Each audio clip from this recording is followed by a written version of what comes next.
Hi, everyone. Welcome back to another episode of The Progressive Bitcoiner. I'm your host, Trey Walsh, and today we have on the show Taimur Ahmad. Now, in this conversation, we get into economics, energy, macroeconomics, and a really important question basically throughout the whole conversation was, does Bitcoin actually fix this? So there was a lot of conversation and a bit of debate about what Bitcoin does and doesn't do. What should we be focusing on in Bitcoin? It was just a really rich conversation with someone who also comes from the left with how they view the world and different ways they want to address things like the climate crisis, wealth inequality, humanitarian issues, and things like that. So this was a really great conversation that's probably going to leave you feeling more questions than answers, but a lot of times that's needed in this world and in our context. So I'm sure you'll be willing to learn and read a bit more after this conversation. And you can check out Taimur's work as well in his Substack in the show notes at the bottom, whether you're listening or you're watching on YouTube. So thanks again to Taimur for coming on the show. And if you're interested, you can check out our promo links as well to Sazmining to get a discount on miners with Sazmining or Jason Meyer's book, A Progressive's Case for Bitcoin as well. Those are in the show notes as usual. And if you have any questions, feel free to hit me up at hello@progressivebitcoiner.com. All right, enjoy the show, and we'll see you again next week.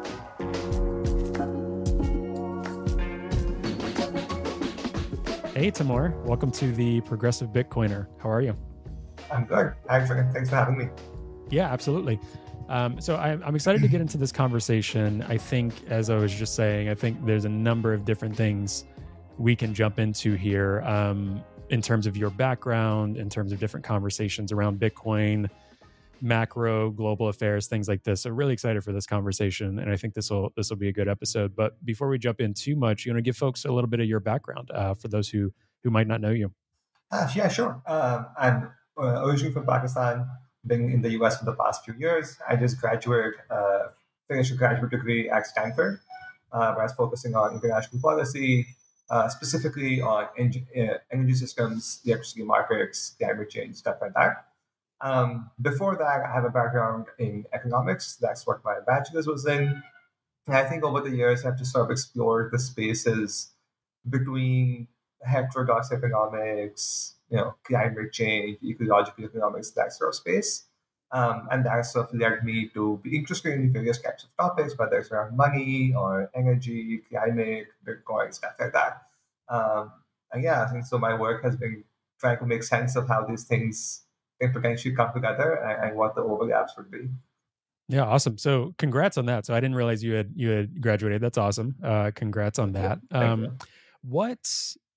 What got you into Bitcoin in the first place? Because if we'll make sure that your writings, your Substack, and anywhere you want to point people are up in the show notes as well. But a lot of your writings or focus are not just on Bitcoin, and a lot of them arguably probably aren't on Bitcoin. But what first led you into Bitcoin? Yeah, I think my story is similar to most people, where you first heard about it 7-8 years ago when it was like $1,000 or something, and you was like, "Oh, this makes no sense. This is a scam."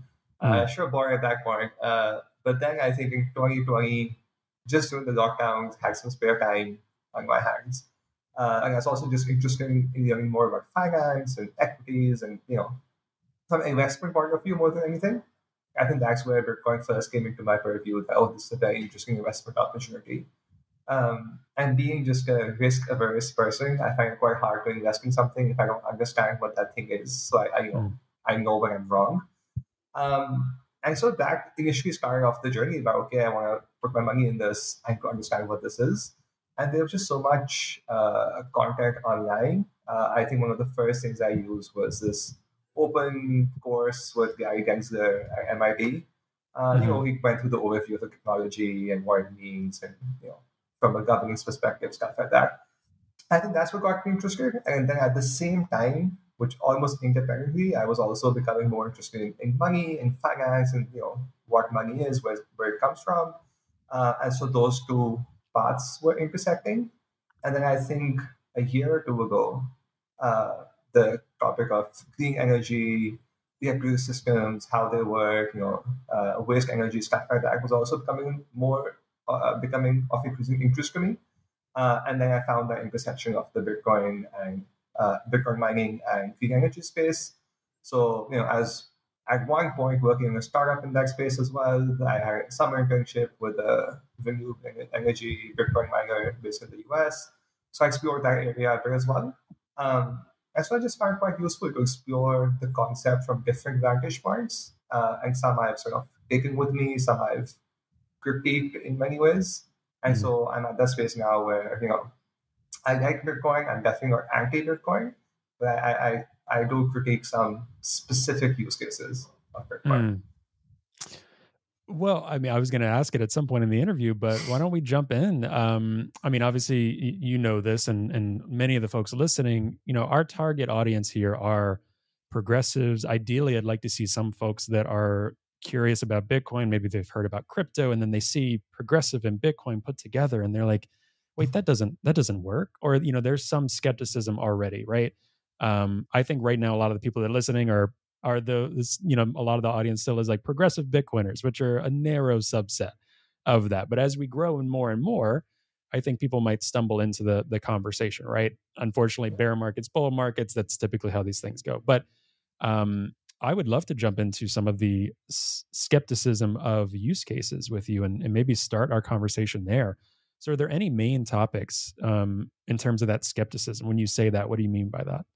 I think primarily what I mean by that is just, what we call the Bitcoin standard and the concept that, Bitcoin as a form of money will replace fiat money as a concept. And then we'll have this sort of like finite supply, sound money system, we will be outdone with the excesses of money creation and stuff like that. And then that's fixing of the monetary system will then somehow lead to better changes in wealth inequality or inflation, overconsumption, stuff like that.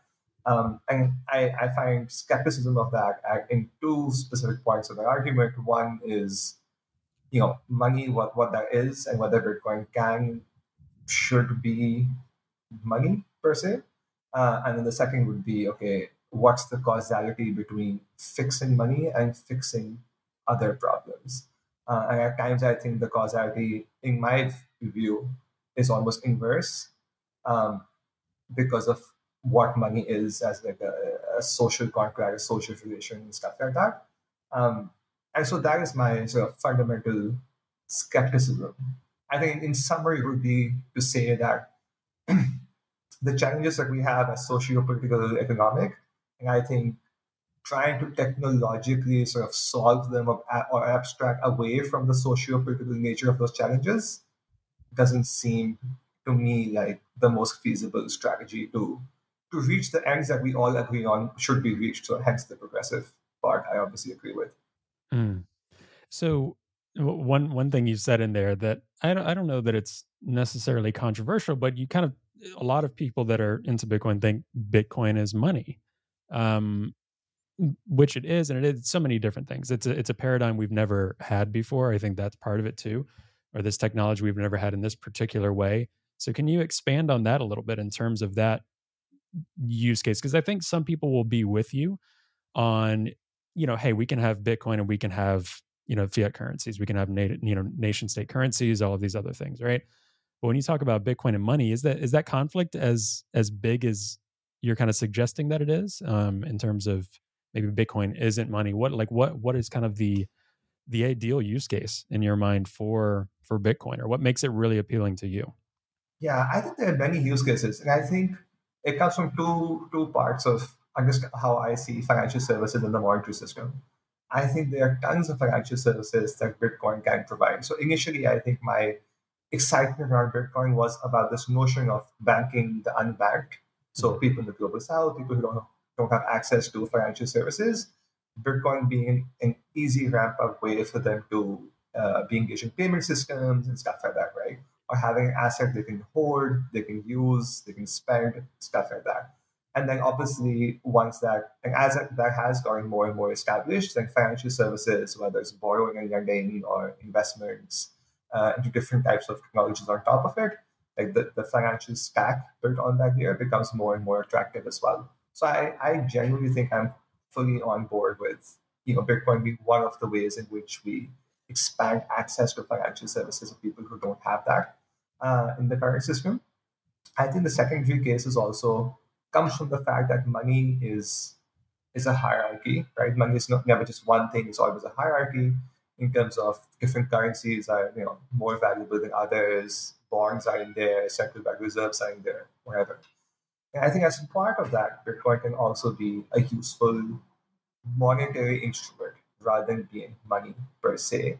And what I mean by that is, again, as a payment system, as something because of how big the market is and how liquid the market is, it can have instant convertibility with fiat currency, stuff like that. And the third thing I think then is for edge cases, right? You think of countries like Lebanon, maybe in extreme cases, Argentina, Turkey, where there is a breakdown of the domestic monetary system. And I think in those situations and instances, having Bitcoin, again, as a way to hoard your wealth or to use it as a means of payment is a great option as well. So I think all of those three situations, I definitely see the value of Bitcoin, and am pro Bitcoin and bullish on Bitcoin going forward in that perspective. It's only the use case where Bitcoin should replace fiat currency as a whole, where I sort of disagree with that. Got it. And what's your main point of disagreement there in terms of, is it that you don't think that is the purpose? Is it you think that would be bad? What's kind of the main point of contention there for you in terms of, Bitcoin not replacing fiat currency? I think part of it is more conceptual to say that I'm from the school of thought where money is a particular project. Money comes out of a complex relationship between public and private actors. It's a legal project. It requires governance, law, property values, property rights, stuff like that, right? And so it always requires some form of agent who was exercising political authority to make money happen. And in that respect, Bitcoin can definitely be money, right? But the way it will have to become money will need to be through the political process or through whatever authority, whether it's the state or in earlier times, religious authorities or whatever. But whoever exercises political authority will adopt Bitcoin as money rather than the notion that at least I see in the space where, it's a bottom-up process, one by one, we will all choose Bitcoin as money and then will emerge as the order. And so I think there's a conceptual disagreement there where I think that anything can be money, and hence Bitcoin can also be money, but it would have to be money through the state or whatever is the political authority there. And that, in my head, sort of defeats the purpose of having Bitcoin in its current state. It could definitely still be used as useful instruments. So, it could be a situation where, local currencies are pegged to Bitcoin the way, the kind of were in the gold standard and something like that. But recognizing the fact that it comes through that theory of change, I think that's one.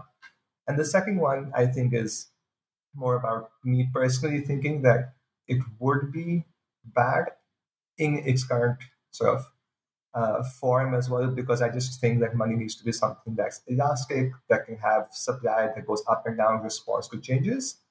And also just the notion that I just don't think there can be one money for all societies and countries.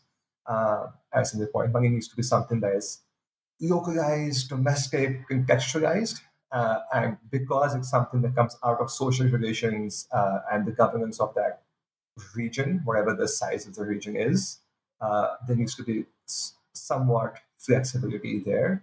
And I will say in that respect, I think Bitcoin can also be a good commodity that is used at the international trade level.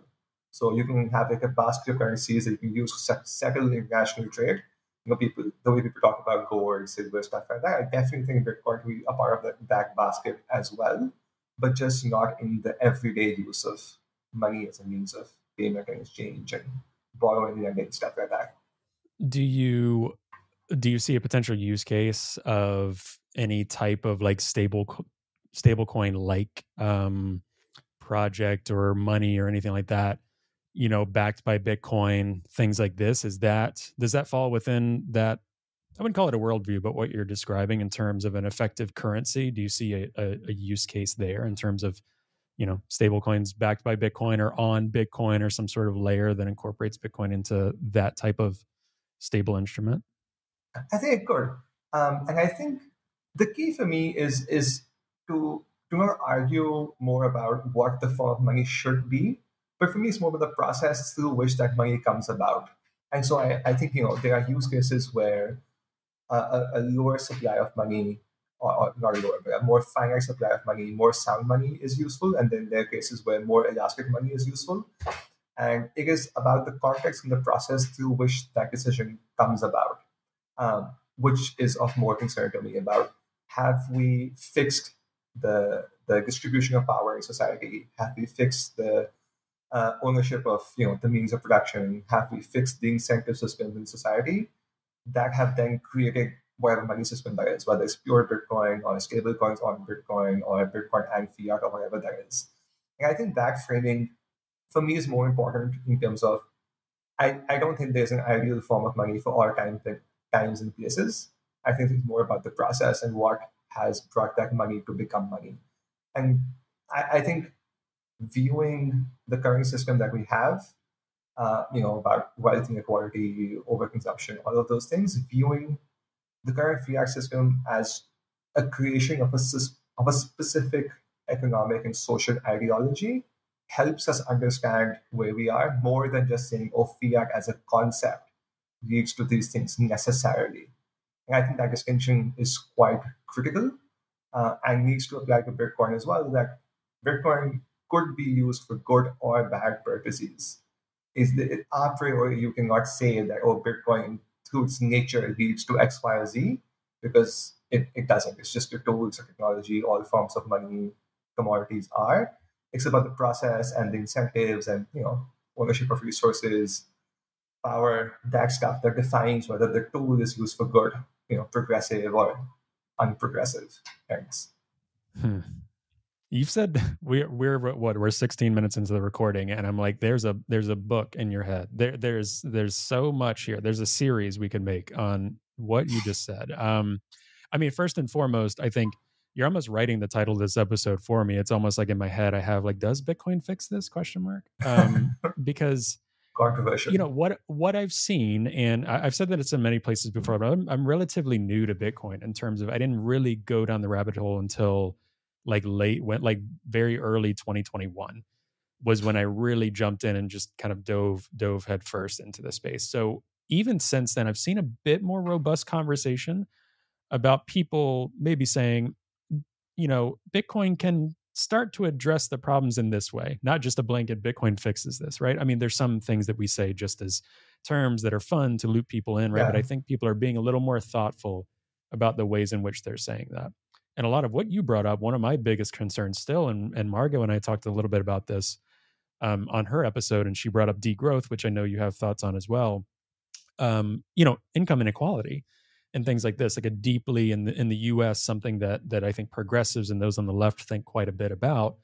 Bitcoin doesn't necessarily fix that, and I have trouble wrapping my head around how do we address that. But I think what you brought up was really wise. There's a lot of things that Bitcoin can't fix, and that it's a neutral tool that can be used for good and for bad. I think there are certain things that it addresses, and it helps us start to address certain problems, but more so it also helps you think about things, think about the state, think about money, think about economics in ways I never thought about before. But it does push back on a lot of these notions. And you're right, we have to think about the power structures in society first. We have to think about these other things.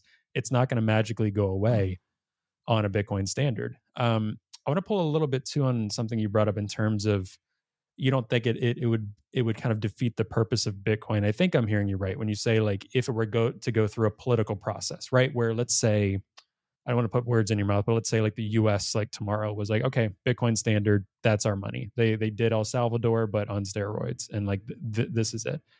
Are you saying that seems antithetical to Bitcoin and that would not be good for Bitcoin? Yeah, I'm saying that would be antithetical to the narrative around Bitcoin being a progressive tool. I think it's important to recognize that, again, money it's this second order concept to the power and distribution of resources in society. And I think, as someone who's been a self-defined leftist for a while, and who's read about the history of leftist movements, both in the early 20th century, but also in the 70s and 80s, and why, despite localized successes, it never really caught on. I think one of the things I've come to appreciate is just the power of the status quo as a system to co-opt any sort of resistance that comes in its way. It's epitomized by the fact that you see people wearing Che Guevara t-shirts for like $1 everywhere. Right? That is the epitome of a revolutionary movement being co-opted, a revolutionary figure being co-opted.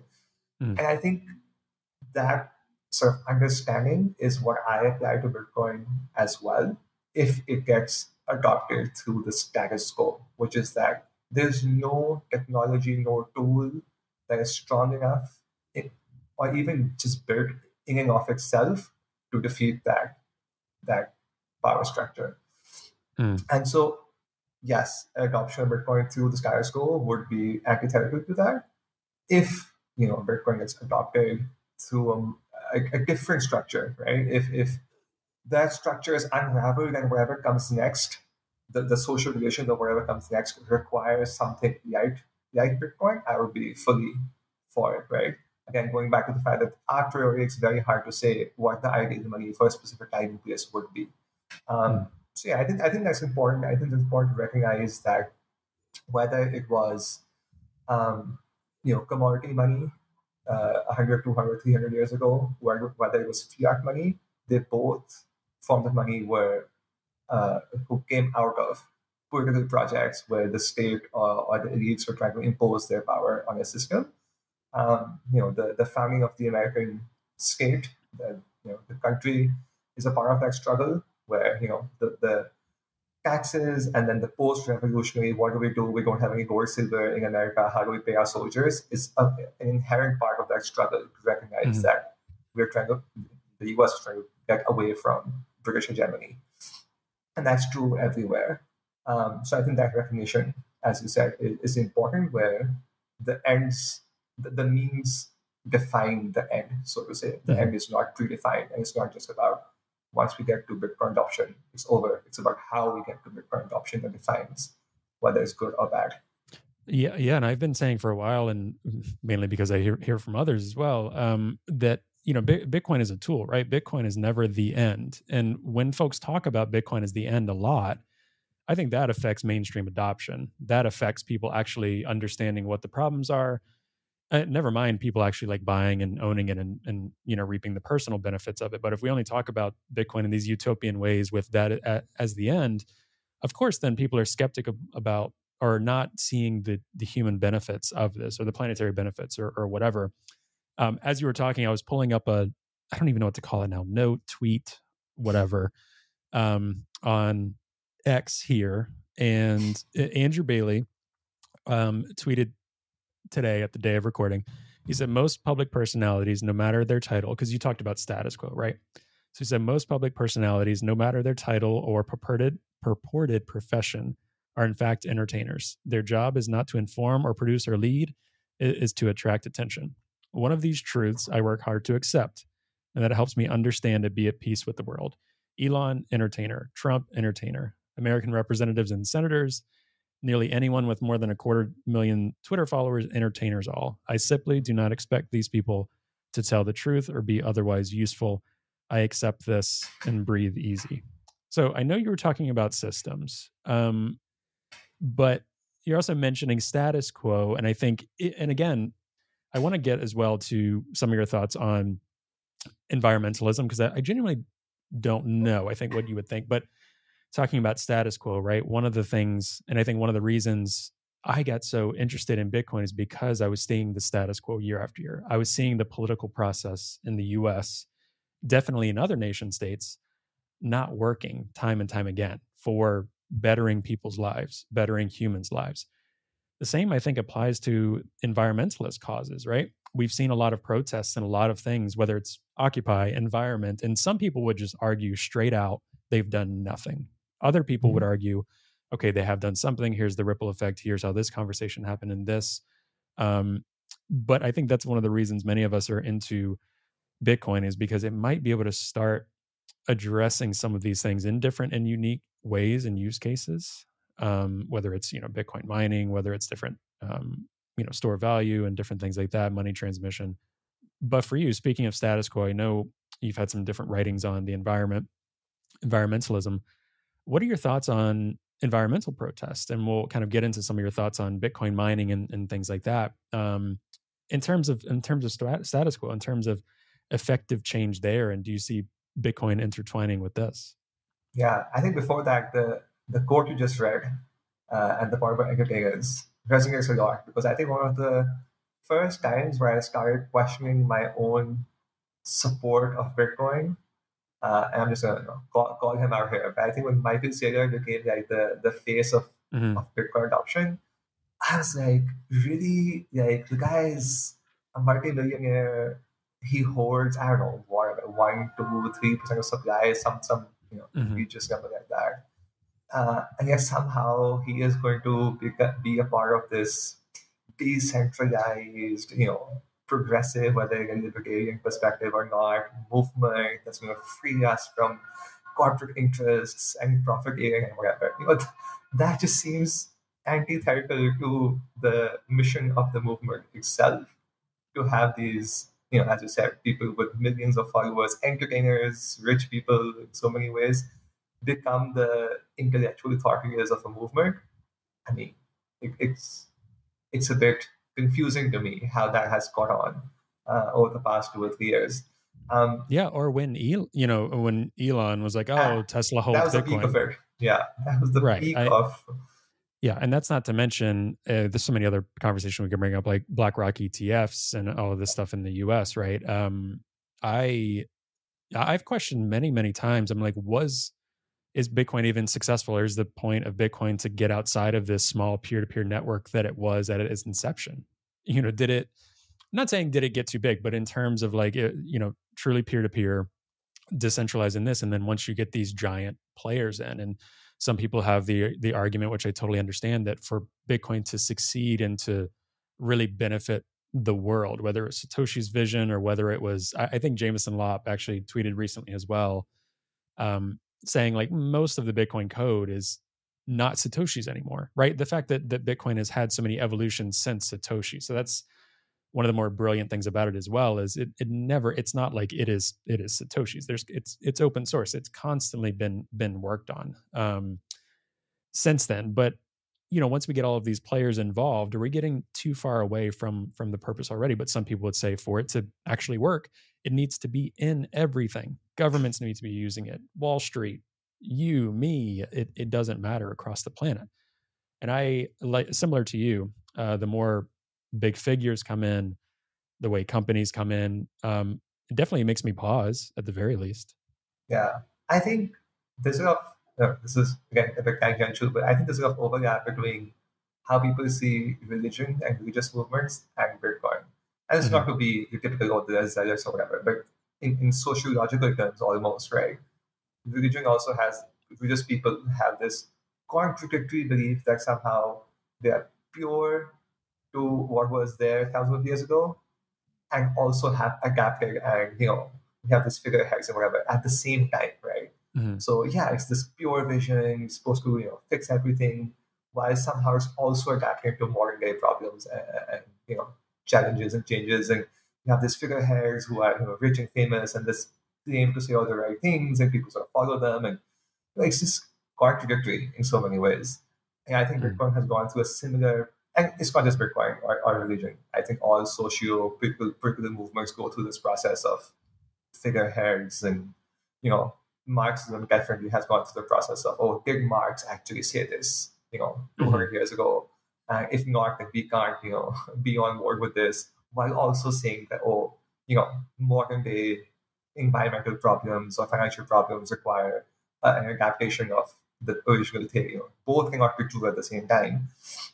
And both don't need to be true at the same time. You have to find a way that is flexible, adaptive, but also recognizing that there are some pure principles that are more important than adoption, right? That's my overview in general, that even if it comes at the cost of adoption of any movement, not just Bitcoin, it is worth pushing back against, ceremonial figureheads and people who are trying to jump on that bandwagon and who don't share your values, or you should be skeptical of.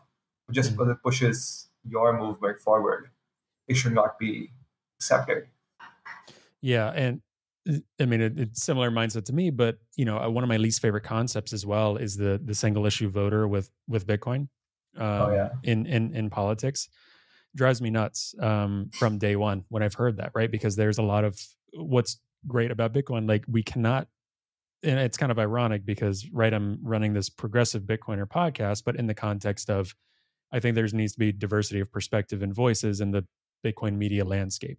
Not because I think Bitcoin is a tool of the Democratic Party or progressive values, and this podcast has no party association. We're talking about values here. Bitcoin is neutral and a tool, right? There are a lot of people that hold, use, and talk about Bitcoin that I would vehemently disagree with, and we don't share the same values, right? Just because you're into Bitcoin does not mean our values are the same. And I think, and I don't mean that in a negative way. I mean it in terms of like, that can also be the beauty of like, Bitcoin is not a value system in that regard. It is not, you do not have to be a single issue voter to be into Bitcoin. Like the more we can hit home first in terms of this podcast, hey, if you're progressive and skeptical, you don't need to be. Like, here are some of the other things that might align with your values as a progressive. Okay, once you're there, then realize Bitcoin is a neutral tool. Let's get into some of the nuances that you and I are talking about now, which is people can use Bitcoin for good and bad. Bitcoin won't fix everything, right? So this episode, even just our conversation here, I wouldn't necessarily recommend to someone who's brand new to Bitcoin, right? But I also want to get into some of these nuanced conversations on Bitcoin, especially with a value system.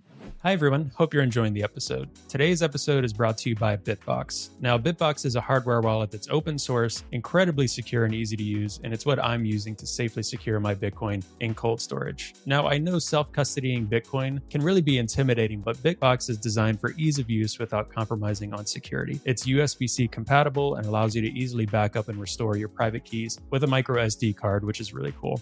Now, you can purchase the Bitbox using the promo code TPB at the link found in the show notes for 5% off your purchase. And I really want to thank Bitbox for their support of the podcast, and I'm really excited about this new partnership. All right, I'll let you get back to the episode now.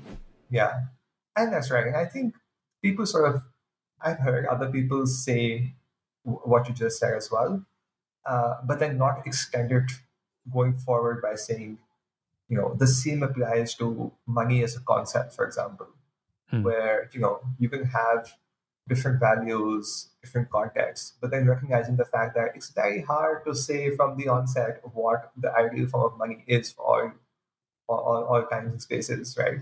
And just, I think, acknowledging that. And again, that's true for money, that's true for political systems, that's true for economic systems.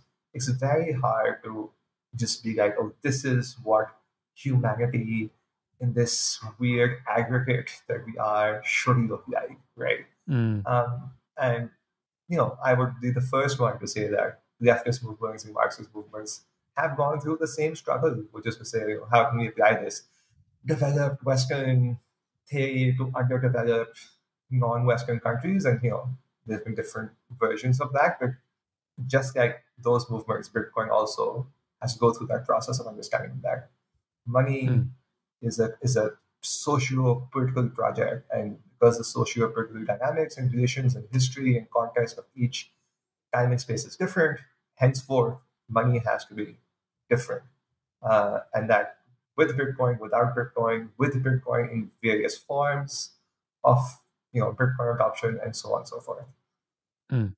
I can imagine that you might get frustrated listening to a lot of Bitcoin podcasts because a lot of the things you're talking about are very nuanced. Like even this, I'm really enjoying this conversation, but for folks listening, you might tell, at least for me, I'm bouncing around a lot. It's because everything you're saying is you're unpacking like semesters worth of courses, that really taking time to get into the nuts and bolts of economic systems, money, this and that. There's not a great, like, 30-minute soundbite on Bitcoin in the conversation we're having. But I really like that. I think that's being real and honest about what Bitcoin is and isn't, what money is and isn't. And you saying, is there an ideal form of money for the world and for humanity at so many different times and contexts that is universal, right? I mean, another age-old question of how long would Bitcoin last, right? We understand how long in terms of the actual mining and rewards and how many Bitcoin will be in circulation.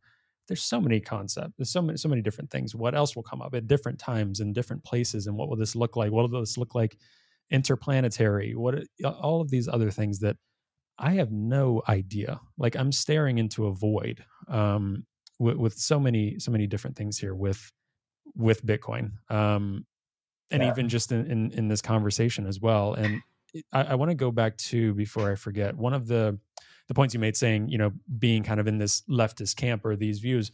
Where did those views originate for you? So I know you said you've been in the U.S. for a couple of years, right? Or through grad school, and you're originally from Pakistan. Where did these views originate for you? Well, it's the first time I've been asked that question. It's a funny story. I was in high school. I was preparing for my sociology exams. And at the back end of that book that was out of course, it was just there. There's a chapter on Marx. And I read that chapter, and Pakistan has had a host of economic political problems throughout my whole childhood there, my upbringing there, and so on. Just at that age, it just resonated with me that, this makes so much sense as a framework to understand what my city and country seem to be going through. And can you give a context for like the environment? Did you grow up more like in like a neighborhood context, like a very urban context, more rural, like in Pakistan? Yeah, very urban context, definitely from the privileged class of Pakistan, urban elite for sure. And I think a space, I think Pakistan, as well as most other countries, at a time when there was a lot of political conversations, but ideology wasn't a concept. I think that the thing that's changed over the past 10 years, just in me being in college and in grad school and whatever, is that people now have openly expressed their ideologies. I'm X and Y and Z. When I was growing up, I think when all of us were growing up, it wasn't a thing to say that you were, supporting a political party. But this concept of being Austrian or Marxist or libertarian just wasn't in conversation. So I found that exploration into this ideology could be fascinating. To be like, this is a different framework to which you can analyze things that are going on. And then I think just read books on, Castro and Che and some of the other, and I found those were quite inspirational. But then also they were just historically a very strong overlap between anti-colonial movements, which for me was a very important topic, and still is, and leftism. And I think that overlap just fit pieces of the puzzle together in my head. And I think over the course of my intellectual development, the more and more topics I've explored, environmentalism being one of them, I've somehow found ways to fit those pieces of the puzzle together in a way that is always led to an aha moment for me. And we might talk about this later, but the most recent one that actually just happened like last summer was, before last summer, I always used to say, okay, I have eco-socialist beliefs. Degrowth makes this scientific sense, arithmetic sense to me. And I have no idea how those two come together because they are in theory quite different. But just last summer, there are a few books that came out on eco-socialism and degrowth and the overlap between them, and there was an aha moment there as well. And I think that sort of way of just understanding again that it's very hard to read Marx and find everything you're looking for. You just have to take pieces and fit them to your context and find what works. And that's how movements and ideologies keep going. And there's no point being Puritan about anything because there's nothing. Everything that we create as humans is impure and has to change over time. So I think coming to terms with that has helped me maintain an ideological belief system while also being able to adapt to new topics and changes in the status quo that we face. Yeah, that's interesting. And that makes a lot of sense. And I mean, I had a similar journey, literally sociology classes in high school, and then I was a sociology undergrad. And for me, that was a lot of the Marxist undertone in my education as well. And I think, but again, people will be like, oh, Marx oversimplified this and that. Every economist, every thought leader, every movement, in a way, can oversimplify, or people will argue, oh, it's an oversimplification, or this is too much of their focus. That's their focus. It's really hard to be a really good interdisciplinary thinker. There's only a small handful every generation. There's only so few charismatic leaders in the world that change the shape of human history. So it's a really hard thing to not have a focus and a specialty. But what I'm hearing you say is just in everything, be adaptive. And that includes Bitcoin, which has a really zealot, ardent following and group of people that are supporting it very conservatively. In terms of our protocol approach, it's very good to be conservative in that regard, but conservative culturally, ideologically, politically, and I don't mean right wing. I mean just in terms of not having that be adaptive to the world's problems is very problematic. And I think a lot of the things you're talking about can be very appealing to people that are skeptical of Bitcoin in a new way. So, I mean, with that, have you had conversations with folks about, and I can imagine you interweaving it in terms of these conversations. Have you had conversations with folks, whether it's Stanford, whether anywhere else, about Bitcoin and these complexities in this way? And what is some of their thoughts and feedback? I wouldn't say your reviews are unorthodox. I'm not saying I've heard anything here that I'm like, wow, that's really out there. But still, are there, what are some points that people have thought from what you said? I think the funny thing over the past 2 years is my interactions on Twitter, where I have this community of Bitcoin people who I've been talking to for a few years.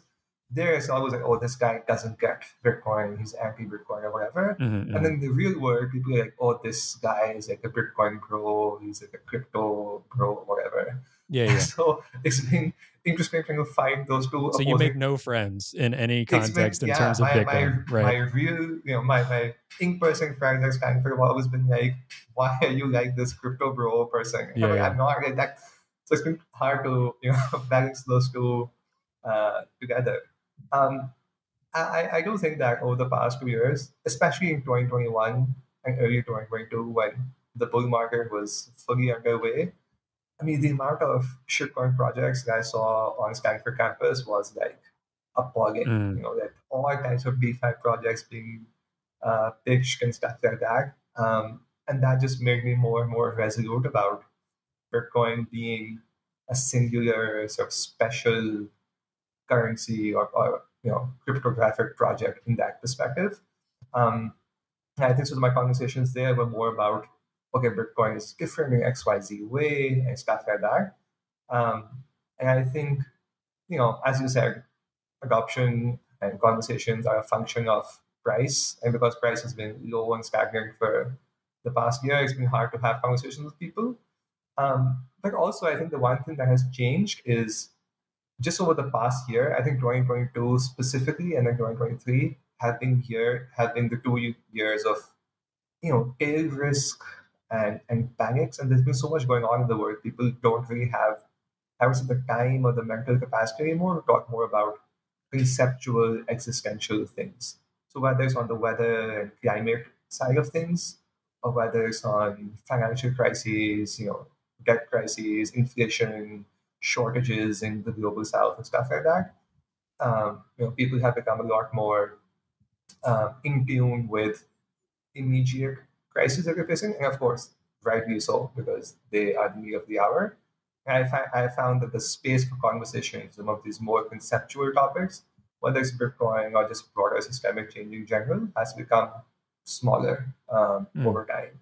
So I think that's been challenging to how do you weave together people's immediate crises and worries and anxieties with some of these more conceptual topics and solutions.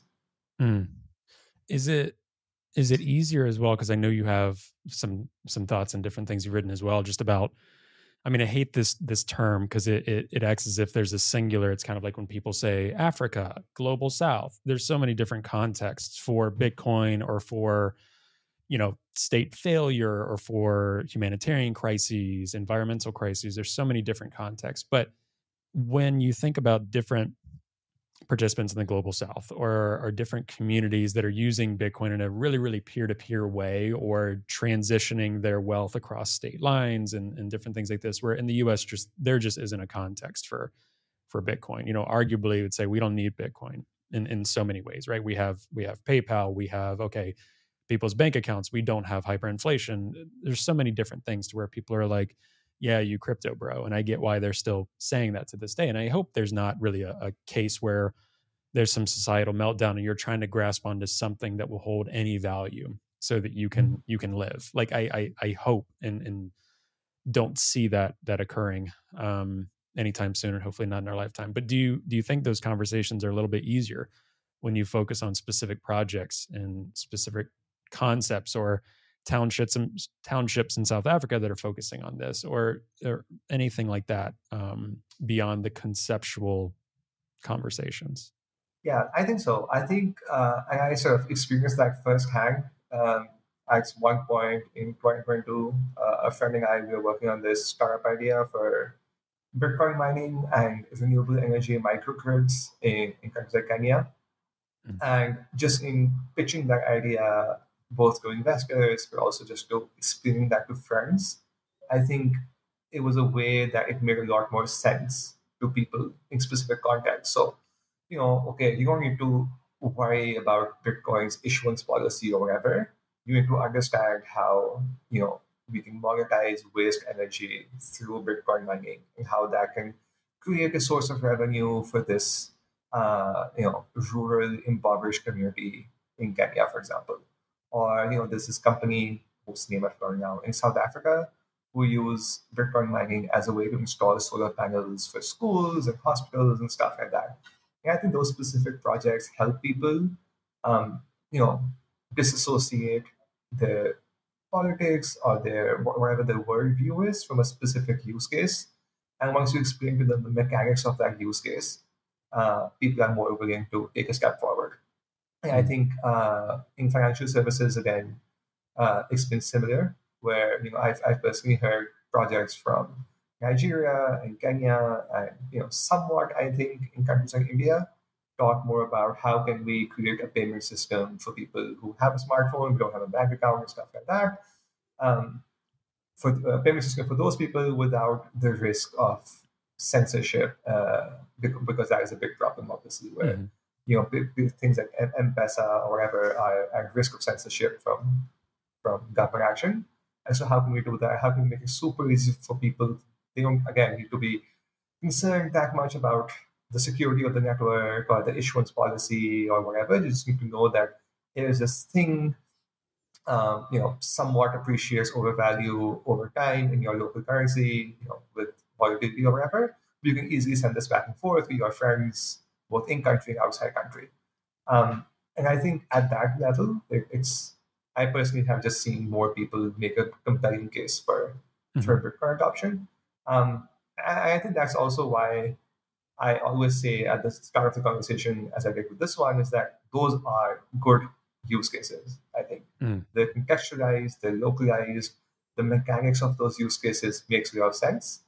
And so I think, there's a lot of good things to be bullish on over there.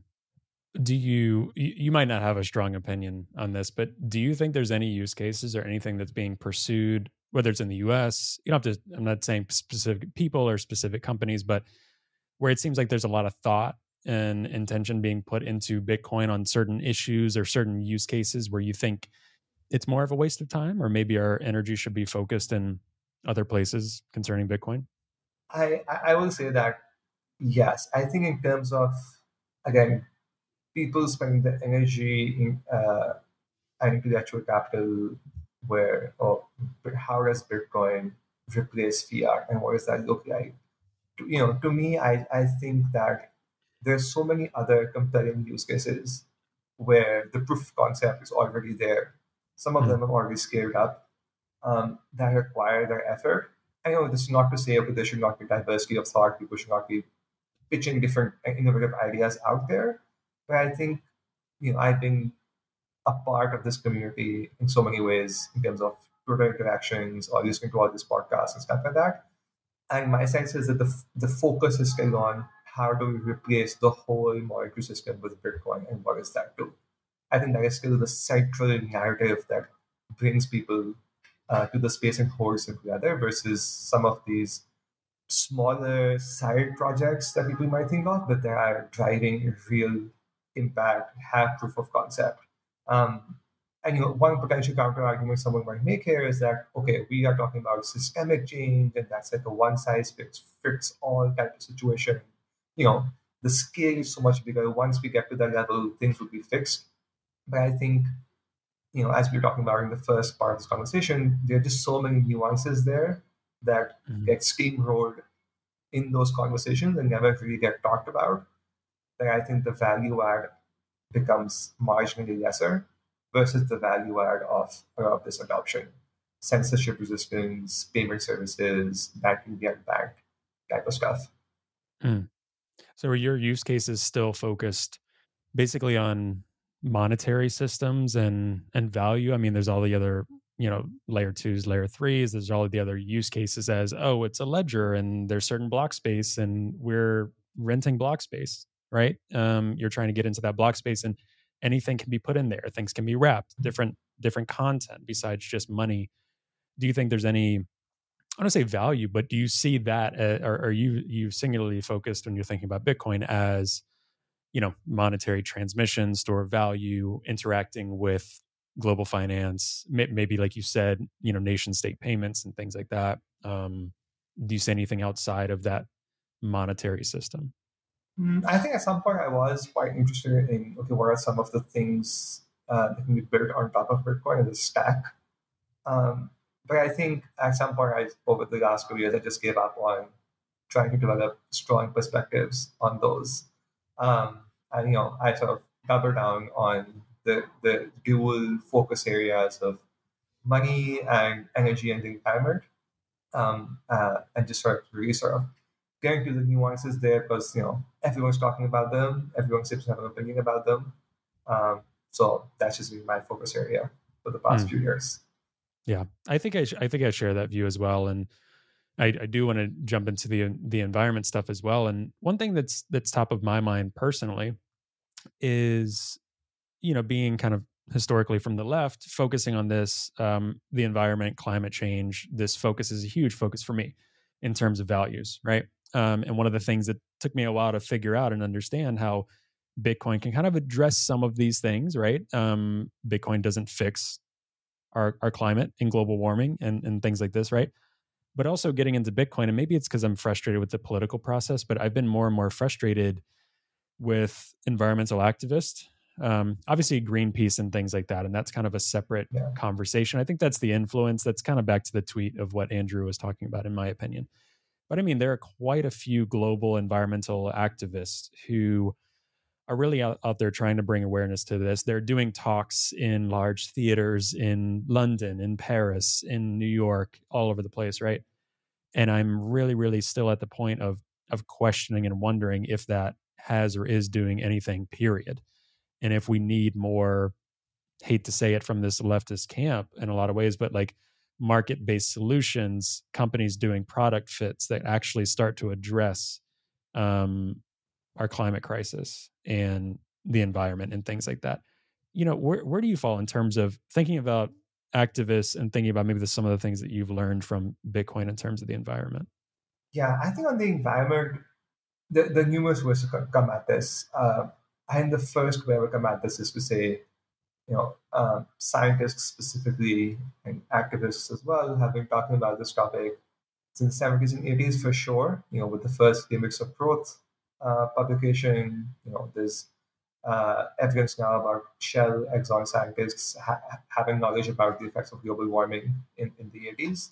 And I think even before that, you can find people talking about the consequences of air pollution or land use change and what implications that has on biodiversity, soil health, and so on. Yeah, at the turn of the century. Yeah. Yeah. And I think that there's a new book on eco-socialism by Kohei Saito, who has found writings of Marx as well about towards the end of his life, he was concerned with soil health through extractive farming and agriculture. And so, I mean, as a concept, we've known about this for a while. I think the reason I'm as frustrated as you are with the lack of movement and progress on this issue, I think one of the reasons connects to that lack of ideology that we've had over the past 50 years, where it's been this sort of side issue or this isolated issue. And because we haven't had, as a society, ideological frameworks to connect different issues to a singular system, people have failed to develop solidarity across movements. So, for example, there's obviously, in my view, it's obvious there's overlap between damage to the environment with profiting, with overconsumption, with the destruction of labor unions and wages, with extraction in the global south, stuff like that. They are all part of a singular system. And I think because we haven't had the language to express that as part of a singular system, as part of one ideology, it's been hard to find overlaps between these camps. And I think even today, you find this, people view this as a dichotomy, as a trade-off, that we can either fix the climate or we can work on development and well-being and inequality. We can't do both, which to me is completely a false dichotomy and should not be put off as these two ways. And I think people who are definitely climate denying, right-wing people like Alex Epstein play on this dichotomy by saying, oh, you want to stop using fossil fuels? What will happen to the poor in the global south who need air conditioning, for example? And that is a false dichotomy completely from the outset. So I think that's one angle in which the movement part hasn't done well to take the science and connect it to people's lives, people's real issues, incomes, well-being, rights, and so on. I think the second part, I think I might disagree with you, because if I heard you say correctly, you were talking about market solutions. I think over the past 10 years, the climate movement has, in my view, become co-opted by private companies as this, it's the next wave of agribusiness, basically. What can we do to be carbon neutral? What can we do to be green? Stuff like that, without actually responding to the science, which talks about excessive resource extraction, excessive consumption, excessive waste, driven by this unquenchable thirst for profit and stuff like that. And so I think that combination of the two things, where the movements, they're doing better now, but for the most part, failed to make those connections. And now this co-option of this narrative by private sector agents or the elite to, greenwash themselves and be woke has led to this precarious situation where it's very hard to see what the step forward is. Because as you said, right, the political process we know is captured by the elites and doesn't work, right? The companies and the people who control our resources, whether it's energy resources, raw materials, finance, supply chains, are part of that system as well, and they have somewhat co-opted the green narrative. At the same time, if there really isn't the basis for a strong social movement to counter that, so where do we go from here? And I think that question is, the question facing people who are concerned about the climate and inequality, wherever, at the same time. I read this tweet somewhere, I don't know who, but some climate scientist recently, where he was like, we don't need any more climate books, for example. We know what the problem is. Okay, scientists can do their own thing, obviously, but the 50th climate book talking about heat waves and whatever isn't going to do anything, right? We know what the problem is and what we do. The singular focus now needs to be on how do we get the broad support to make it happen. And I think in those ways, now I just end on this point, I think in those ways is imperative for people like us, basically, right, who are educated and have the privilege to create content, I would say, to find overlaps between all these different topics and make people realize that it is actually not, do I fight against climate change or inequality or censorship or global south democratization or whatever. They are all part of a singular effort, and that's how systems and power structures work. I think when I was talking about market stuff as well, and I think it's because kind of the biggest metaphor I think about in life, and I think it might be my cynicism with a lot of things I've seen for a while now, is the Trojan horse theory, and you can apply that to so many things. But the Trojan horse theory in Bitcoin, which isn't some original thing, but I heard Alex Gladstein kind of beat his drum about this the most initially, in terms of like taking the way the world is, right? Because this world isn't changing, the power dynamics, the influencer dynamics that I was referring to, government, states, centralization, all of this isn't changing overnight. So how do we take it as is and use that, right? And so when I'm saying market, it might be like, how can a company profit off of Bitcoin mining using flared methane that will actually help reduce the most harmful emissions in our climate? Like, how do we do that? And that might help 0.00001%, and at least be somewhat beneficial. Then how do we replicate that and create a wave? So, because right now, what I'm seeing in terms of governments, in terms of activists, in terms of some of the things we've been talking about, is every year, again, not to oversimplify, but the planet is getting warmer. Like, weather is more extreme. This summer especially, right? And like you said, scientists are been saying these things for so long. We don't need another book on it to understand what is the macro problem we're trying to deal with here. Now, solutions are complicated for sure. So that for me is like, maybe it's just because I'm running out of steam trying to think of other ways to help. But I'm like, let's use whatever negative things in this world, greed, people's egos, competition, some of these things have been so harmful from a leftist perspective, and just utilize that. And we're not tricking anyone, we're not deceiving anyone, but kind of using that to address some of these issues. And the climate is one. Yeah, I think the one thing that I've learned recently over the past couple of years, has been, what do we think of as the market and the state?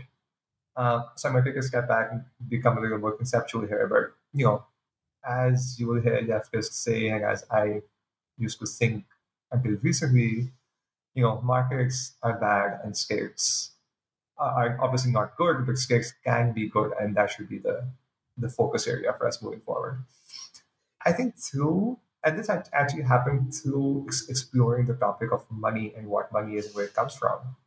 This notion that actually they are not a dichotomy.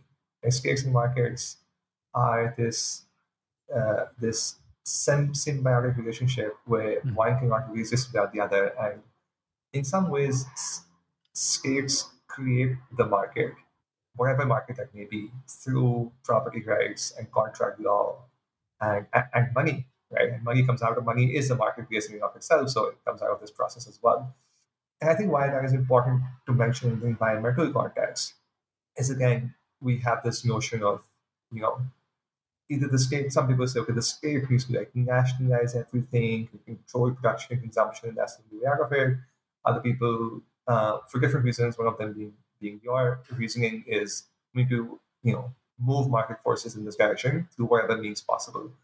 And I think, and in some ways, the past 1 year with the Inflation Reduction Act has shown that they move together, right? Like the huge bill passed, the huge government incentives and investment coming to clean energy has activated markets to move in that direction as well, right? So it is states who, through either their regulations and policies or through their investment and running deficits and where they put those deficits and so on, create specific markets. And so then the question for environmentalists is, and I think the most pernicious thing, actually, underneath all of this, the most pernicious thing has been mainstream economic principles that have distorted everyone's worldview, whether they're on the left or the right. We all believe the same myths about how the economy works, about supply demand curves and governments borrow money and banks intermediate money. Where does money come from? We don't know. It just exists. It's just there. Like we all suffer from the same issue. And so countering those myths, I think, is one way to develop action and recognize the range of tools we actually have to catalyze change. I think there has been progress post-COVID in recognizing, at least in the US, the ability of the state to galvanize markets in certain directions. And there's obviously the risk there of that being used for the wrong things, because, as we agree, the state is captured by a handful of people. But that, for me, just makes the case even more of reforming the state as it exists today. Right? The state has all these tools, as the creator of money, as the creator of regulation and governance, as the single biggest organizing agent in a complex system. And so we need to use those tools for better ends, basically.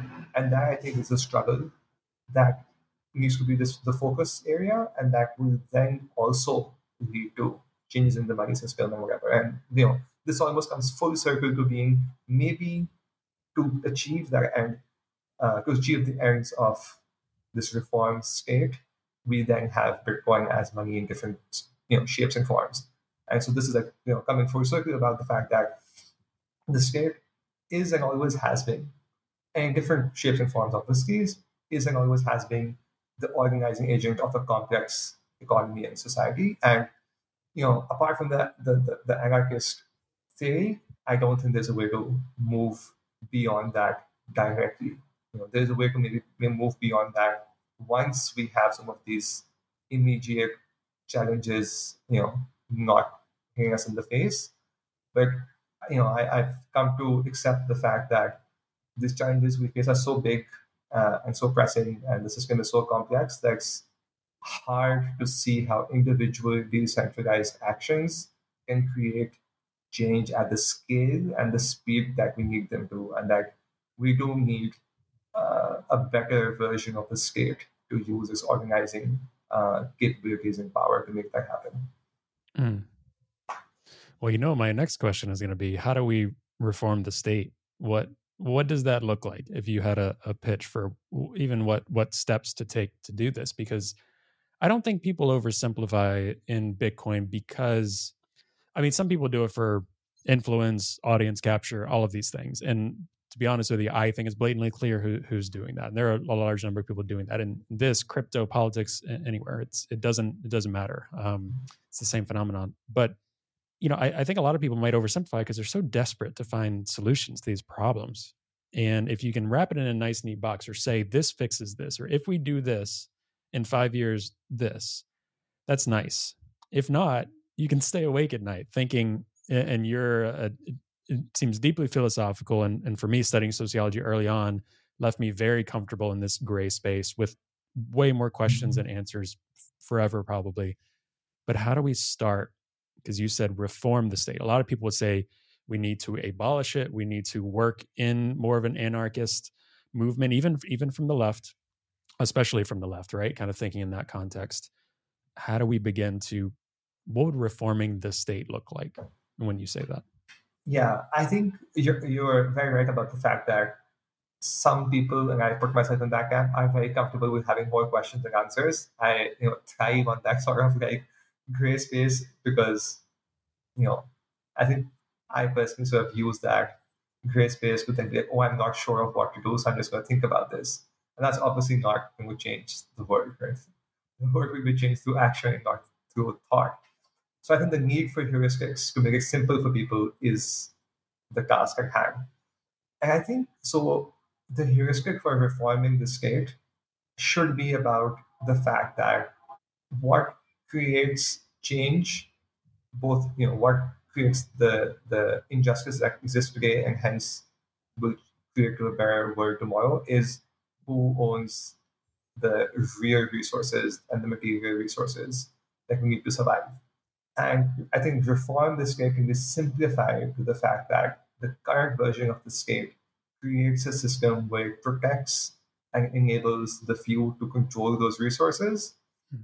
And we need to push back against uh, against this notion of the state as some neutral body that is whose hands are tied. Like they have to borrow from banks. So what can they do?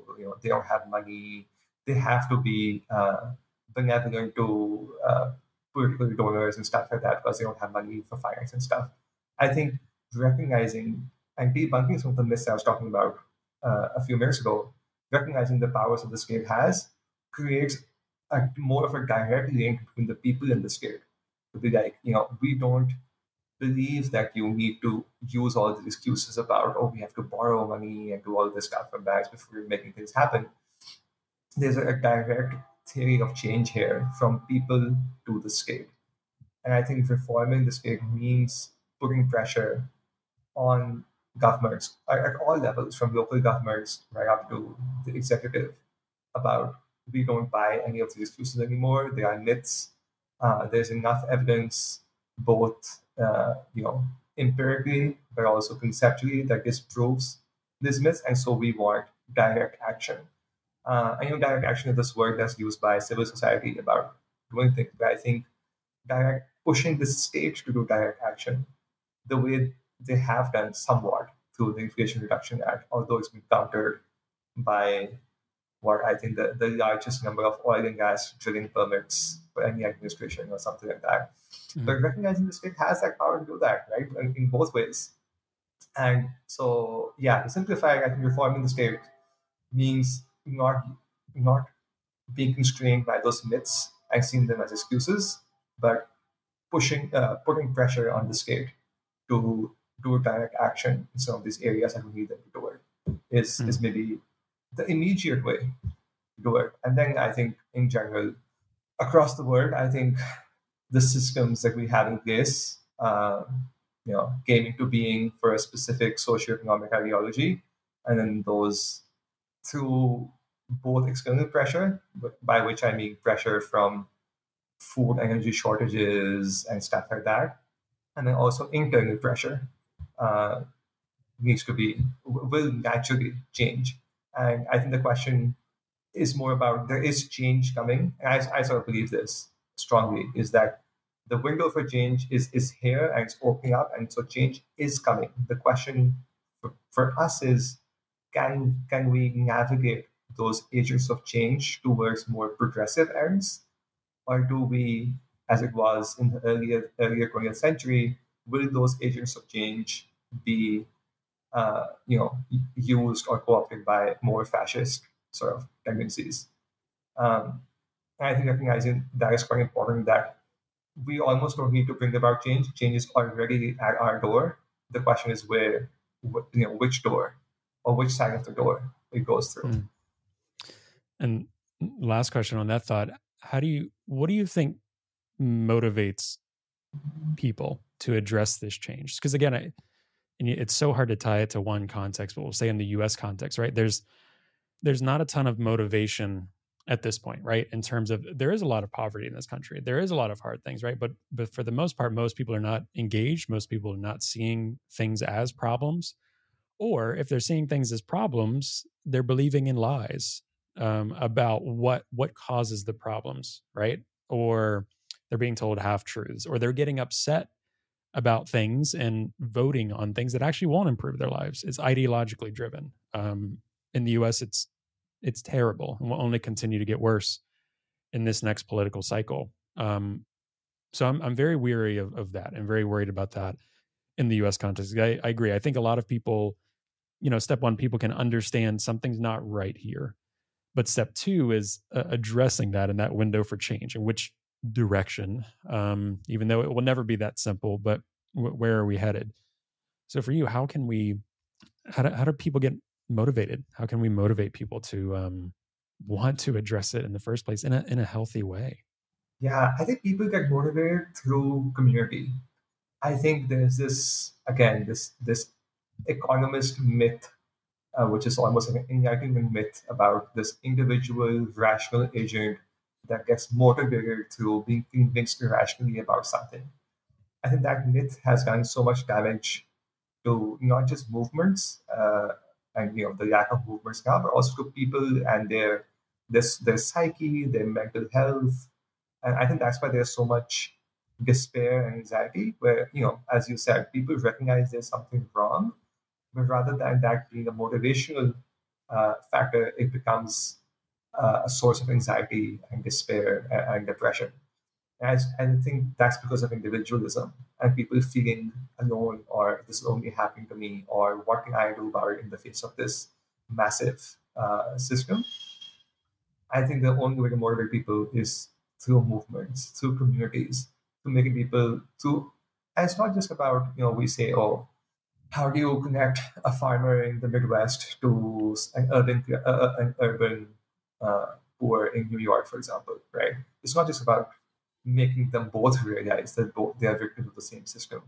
Then also real ways, if you think about, and I think about this in the US a lot actually, the urban design of US cities is designed to be so individualistic, where you are so far apart from people and communal spaces and so on, right? So how do we create spaces where people see, not just interact more, but they see each other and their lives more? And through the act of, I think, seeing and experiencing each other's lives, people naturally develop not just sympathy or empathy, but a sense of understanding of how similar they are in the struggles that they have, versus sort of academically trying to convince people that, oh, you have the same struggles, you should be part of this movement.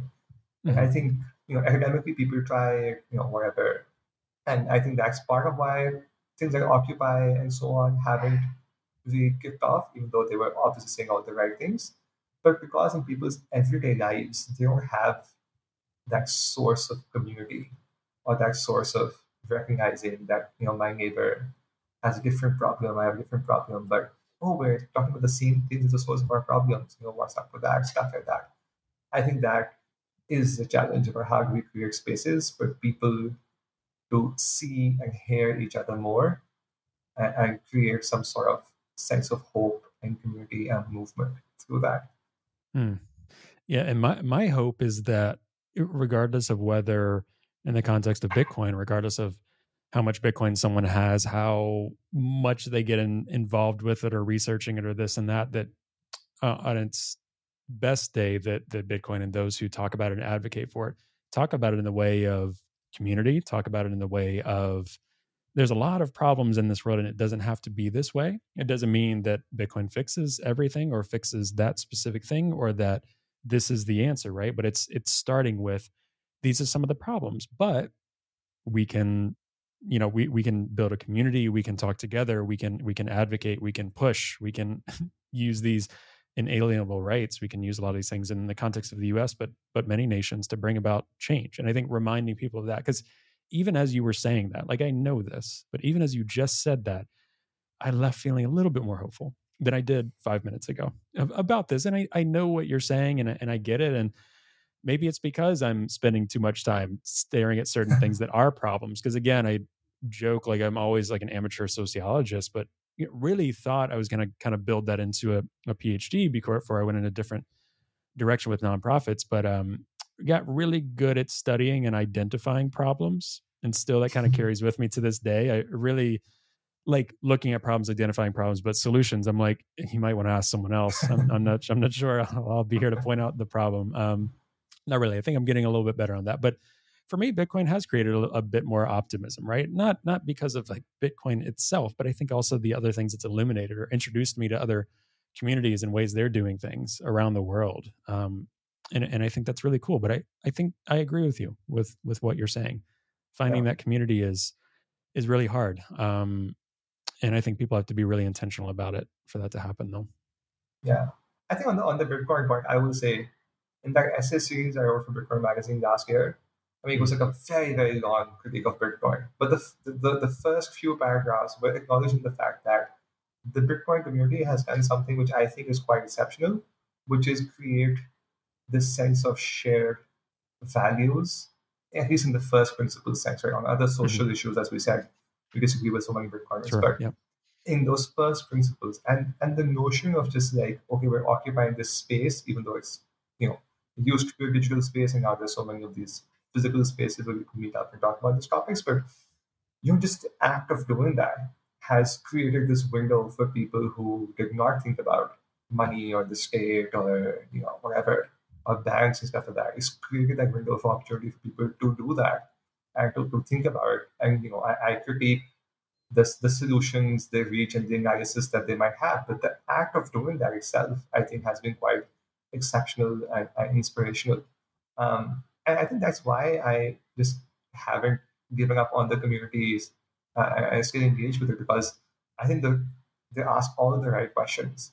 And I think my sort of final wish would be that to not see Bitcoin as the first thing that is critiquing these things, and to say, okay, Bitcoin is my window into these questions, but there are decades, in some cases centuries of literature that have been critiquing the same systems, the same problems. And so how do we, find overlaps in those, rather than, I think too many people think that, oh, this is the first time I've heard of this, and so my only way forward now is through Bitcoin. Versus I think people need to explore, along with Bitcoin, the literature, I would say from the leftist perspective, that has been talking about the same issues and crises for many, many decades, if not centuries. Yeah. So proof of work, as people like to say all the time in the Bitcoin community, but like actually doing it, actually getting into the nuance and studying it and getting outside of that Twitter community, that whatever it is, right? And seeing the complexities here. Yeah. That's amazing. I want to thank you for taking the time today. This was really great. I've got a lot to think about even after this one, and we'll have to do this again sometime. But is there anywhere you want to point people to? We'll include all this in show notes in terms of things you're thinking about, work you're doing, things like that. Yeah, I think my Twitter is where I share my daily dose of dooms news every day. But my Substack, Fictitious Capital, is where I take a step back from politics and all those things and just try to explain basic systemic concepts like energy, raw materials, supply chains, money, just so that we can try and create a shared sense, a shared fact base before then we start disagreeing on what to do about things. So yeah, Substack is where I have my more serious work, but Twitter for shitposting and arguing with people. Great, that's awesome. All right, awesome. Well, thank you so much. Folks, be sure to check out Tamur's writings, and appreciate you doing this. Yeah, thank you so much.